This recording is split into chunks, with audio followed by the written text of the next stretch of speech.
اکثر یہ سوال ذہن میں آتا ہے کہ اسلام میں کفر کی سزا ہمیشہ کی جہنم کیوں ہے؟ یعنی اگر کوئی انسان کفر پر 80 سال تک ڈٹا رہا ہے تو اس کی سزا جرم کے عرصے کے حساب سے 80 سال ہی ہونا چاہیے تھی۔ چلیں آج ہم اس کی منطق کو سٹیپ بائی سٹیپ سمجھنے کی کوشش کرتے ہیں۔ تو سوال بالکل سیدھا ہے، شریعت میں کفر کی سزا ہمیشہ کی جہنم کیوں رکھی گئی ہے؟ اس دلیل کا پہلا حصہ یہ ہے کہ دنیا کے انصاف اور آخرت کے انصاف میں فرق ہے۔ دیکھیں، اس بحث کی بنیاد اس نقطے پر ہے کہ اس فانی دنیا میں ہر جرم کا مکمل انصاف یعنی پرفیکٹ انصاف ہو ہی نہیں سکتا۔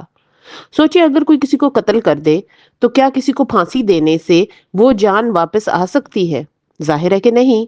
یعنی اس دنیا کے انصاف میں ہمیشہ ادھورا پن رہتا ہے۔ دنیاوی انصاف صرف عارضی امن اور نظم ضبط قائم کرنے کے لیے ہے۔ اب دوسری طرف ہے آخرت کا انصاف، جو کہ کامل ہے اور مکمل ہے، اور اس کا مقصد ہے ہر چیز کا پورا پورا بدلہ دینا۔ تو اصل نقطہ تو یہی ٹھہرا کہ اصل حساب کتاب تو آخرت میں ہی ہوگا۔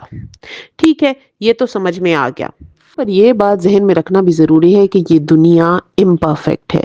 اس دنیا کی تمام چیزیں امپرفیکٹ ہیں۔ یہاں پر کچھ بھی مکمل اور پرفیکٹ نہیں ہو سکتا۔ پرفیکٹ ہونے کے لیے اللہ نے اگلا جہان بنایا ہے۔ اب اس کا ایک دوسرا پہلو بھی دیکھتے ہیں۔ یہاں یہ سمجھنا بہت ضروری ہے کہ یہ کوئی عام غلطی نہیں ہے، بلکہ اسے ایک کانشیس اینڈ ایکٹیو ڈیسیژن سمجھا جائے گا۔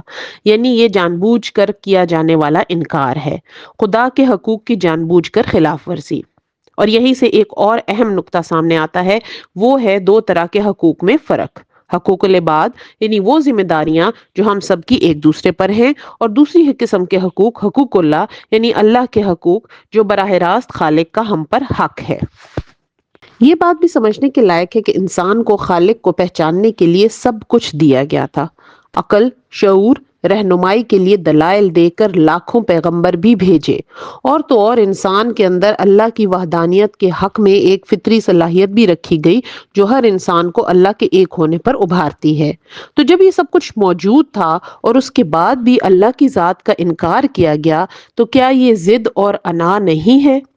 اب اس بات کو مزید واضح کرنے کے لیے ایک اور مثال سے سمجھتے ہیں۔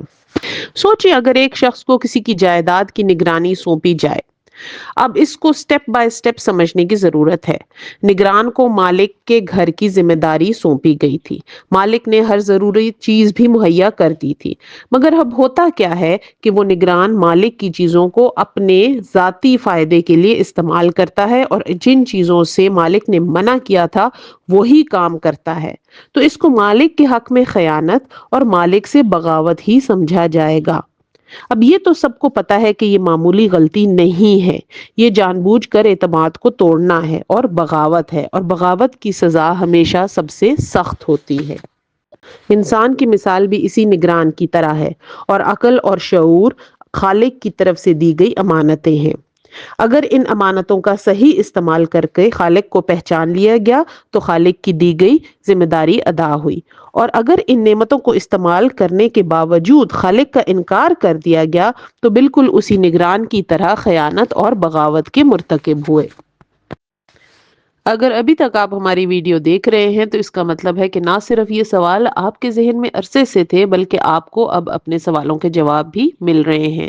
چینل کو سبسکرائب کیجئے تاکہ آئندہ آنے والی ویڈیوز کا نوٹیفیکیشن آپ کو آ جائے۔ اگر آپ کے ذہن میں ایسے کوئی سوال ہیں تو ان کو کامنٹ سیکشن میں ضرور لکھیے تاکہ آئندہ ہم ان کے بارے میں ویڈیوز بنا سکیں۔ آخری اور سب سے اہم نقطے کی طرف آتے ہیں۔ یہ نقطہ بہت ہی دلچسپ ہے۔ جس حق کو توڑا جا رہا ہے اس کی نوعیت کو براہ راست سزا کی نوعیت سے جوڑا جائے۔